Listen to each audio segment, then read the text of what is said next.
Girl, it has been a day, okay? The intro. Hi, I'm Sanders. Welcome back to my channel. If you are new here, I am a scientist, I am a mommy, I am an author, I am a blogger, I'm an avid reader.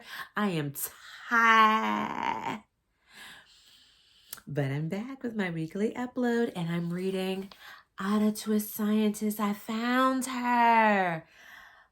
Let's go ahead and read her, but first, outfit of the day. Okay, outfit of the day. I have on here just, kind of a cropped sweatsuit. This one is kind of got a little, like leopard print action going on here. I got this from Target last year during quarantine, This is part of quarantine fashion. We all have these. I'm not reinventing the wheel here. And I have one kind of a jazzy padded headband. Again, this is from Target. And some gold Huggies and designer eye bags. Let's get started. Your girl is tired. First, let me just explain what has happened. So I am giving a lecture. It is a Zoom lecture.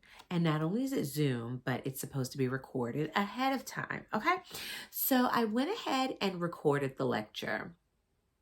Why was it not recording? I thought it was recording. Can't find a link to the recording. I don't even want to talk about it, okay? So then I was like, okay, well, let me go back and re-record. This is an hour-long lecture, by the way, okay? So now I am re-recording the lecture. So I re-recorded it. It went well. I went back to review the recording and I misspoke. So now I'm sitting here like, why did I say that something was polar when I very clearly meant non-polar? So now I've got to figure out how to edit the video to put a blooper reel. Your girl is tired. Hence why the sweats and the science socks. But if we're going to be honest, I was probably more the science socks anyway, because that's just how I roll. But I'm tired. Anyway, I scoured the house. I found Ada Twist. So we're going to read her, okay? Ada Twist Scientist coming from a twisted scientist. Oh my God. Anyways, let's get started, okay? Also, BT Dubs, I'm calling her Ada. In this house, her mama named her Ada. On Netflix, they're calling her Ada. I don't like it. No, it's Ada, okay? We move.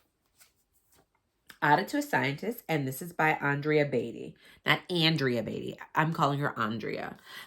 Let's ask her how to pronounce her name, okay? Okay. And it's illustrated by David Roberts. Ada to a Scientist. Oh my God, look, she's so adorbs. I love her. I'm so glad I found this book. And we open it up and we have graphing paper. Okay? Self-explanatory there.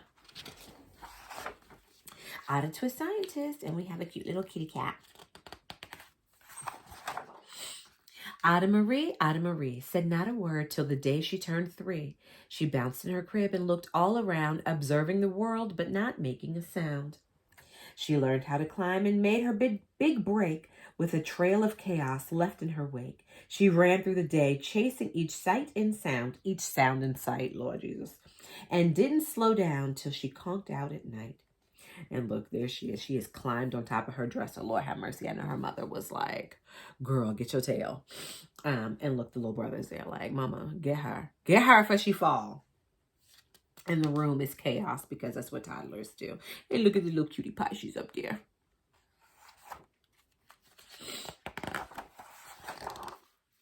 Her parents were frazzled, but tried not to freak as Ada grew bigger and still did not speak. Clearly, young Ada, with lots in her head, would have something to say when it ought to be said. Look, she's here playing with her toys, and her eyebrows are knitted.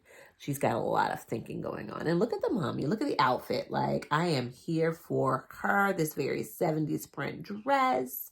And the big oversized. They look like Chloe glasses. I am here for her. Mommy is fly and daddy is dapper in his beige suit, okay? Y'all remember when Obama shut down the internet with his beige suit? With his beige Easter suit. Okay. He shut it down. That's just what happened when Ada turned 3. She tore through the house on a fact-finding spree and climbed up the clock just as high as she could. Her parents yelled, "Stop!" as all good parents would. Ada's chin quivered, but she did not cry. She took a deep breath and she simply asked, "Why?" Look. Again, snitch, pointing. Mommy, daddy, look, Ada. Ada's back on her BS. Look, she done climbed to the top of the clock. A hot mess. And look, it's literally 2:50 in the afternoon. And she's climbed on top of the clock. And the parents are like, my God, let me get her before she breaks every bone in her body. And the cat's just like, get me out of here. Cat is like, please. This is not what I requested. This is not what I wanted for my afternoon. Why does it tick and why does it tock? And why don't we call it a granddaughter clock? That's a good question. Why are there pointy things stuck to a rose and why are there hairs up inside of your nose? She started with why and then what, how, and when. By bedtime, she came back to why once again. She drifted to sleep as her dazed parents smiled at the curious thoughts of their curious child who wanted to know what the world was about. They kissed her and whispered, "You'll figure it out." Look, she's got all the questions. Why? What? How? When? She's fell asleep and woke up and asked why once again. Like, that is literally what every single toddler does. Like, that's what I deal with every day. I wake up answering questions. I go to bed answering questions. And then the next day it's a repeat. Like, I love it. Her parents kept up with their high-flying kid, whose questions and chaos both grew as she did. Look, all the questions.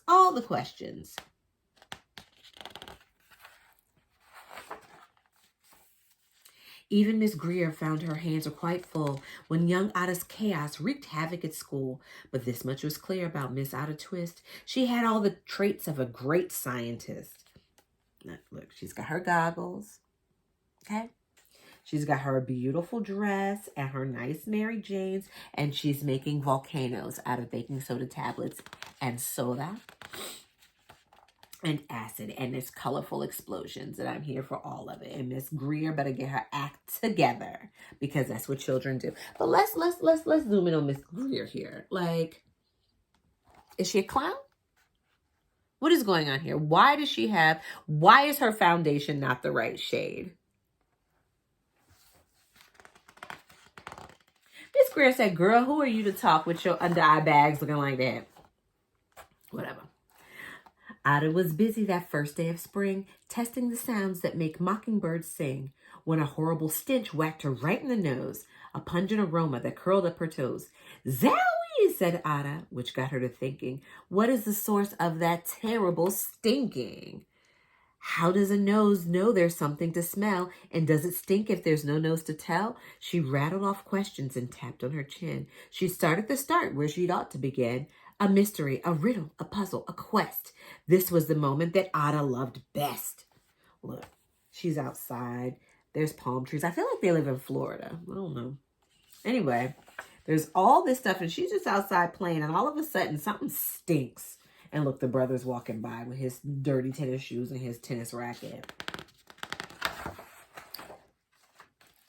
Ada did research to learn all she could of smelling and smells, both the stinky and good. One hypothesis Ada thought could be true. The terrible stink came from Dad's cabbage stew. She tested and tested, but soon Ada knew. It was time to come up with hypothesis 2. I love this. Look. She's got all the stuff in the kitchen, the stew, all sorts of stuff. She's got an octopus tentacle. She got some onions. She's got some stinky cheese, some tomato paste, some coffee beans to cleanse her palate. Like Miss Ada was doing a real experiment. And meanwhile, the cat is unbothered.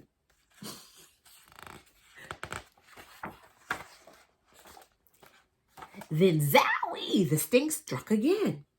Just like that, hypothesis 2, it's caused by the cat.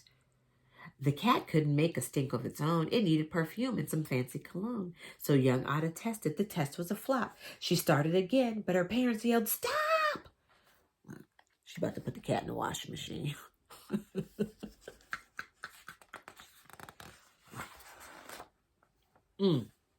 They mad. Everybody mad. The cat is shell-shocked. Look at the faces. Look at the faces. Ada Marie, to the thinking chair now. By the time we count to 3. Enough, said her mother. That's it, said her dad. Her parents were frustrated, frazzled, and mad. Why? Ada questioned. Her mother said, no. What? Ada queried. Her father said, go. You've ruined our supper. You've made the cat stink. Enough with your questions. Now sit there and think. She looked at her parents. Her heart turned to goo. Poor Ada Twist didn't know what to do. She sat all alone by herself in the hall, and Ada once more could say nothing at all.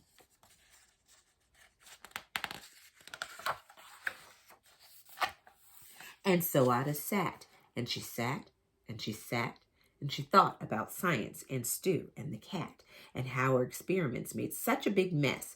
Does it have to be so? Is that part of success? Are messes a problem? And while she was thinking, what was the source of that terrible stinking?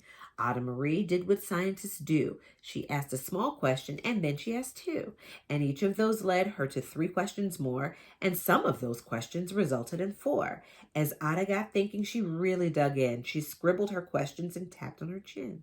She started at why, and then what, how, and when. And at the end of the hall, she reached why once again. Look. She started drawing on the wall.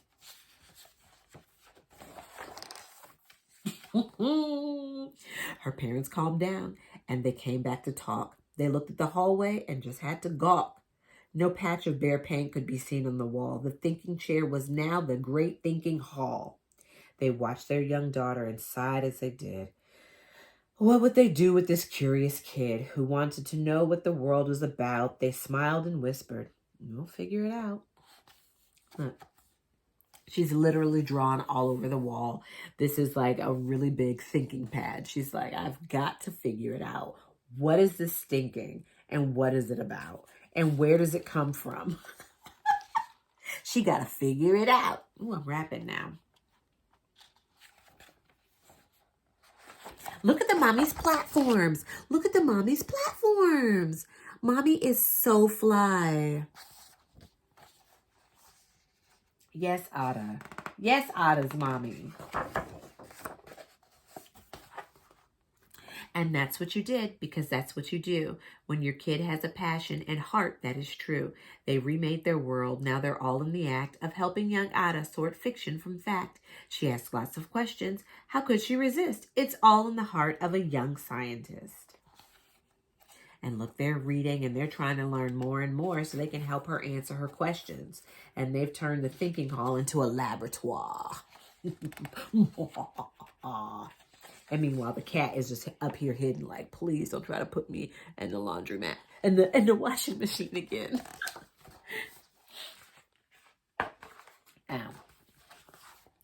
And as for that smell, what can Ada Twist do but learn all she can with her friends in grade 2? Will they discover the stink that curls toes? Well, that is the question. And someday, who knows? And look, so now she's doing experiments. She's leading experiments with all of the children. Look, they've got eggs, they've got hot dogs, they've got cheese, they've got the octopus again, they've got onions. They are really going to get to the bottom of it. Like, what caused that nasty, nasty smell? Is that the end? Oh, the end. And then here it is at the end in a jar with skull and crossbones. The stinky, stinky tennis shoes. What caused the smell to begin with. The end. Love it. Love her. Love everything about it. Don't we love Ada Twist? She's so cute. She's so adorable. And so very, very smart. And it just really goes to show that not everyone's path is the same. Like, she wasn't talking a whole lot until she turned 3. But then honey, she caught up. She was asking all the questions. She said, just because I'm not talking does not mean that I'm not observant, honey. I love this book. My girls love this book. And apparently Netflix loves it as well, because now it's a new series, even though they're calling her Ada. And it's just so cute because really, like, I feel like it's making science, I don't want to say accessible, because it's not like they're really teaching anything in this for real, if we're going to be honest. I mean, I guess they do. But it's really just going to show that, like, you can be a scientist and you can be cool and you can have friends and do all the things that normal kids do, and not be like this strange weirdo. Like, they always try to make scientists seem like these either like super weird or like highly introverted or like evil. Like, there's really there's really no diversity when they're discussing scientists at all. And really, it's a shame because kids are always curious. Like, they love science. So whenever I do like mentoring for young kids, they are so excited. They want to mix everything together. They want to see all the things that they can discover, and they have tons of questions. And that's just part of being a child. So it really makes sense that kids would love science and that their love of science would continue as they get older. So anyways, that's just me being biased. I think I share with you guys all the time that I'm a scientist. I never discuss what I research. I do lipid research. I love it. And I use mass spectrometers.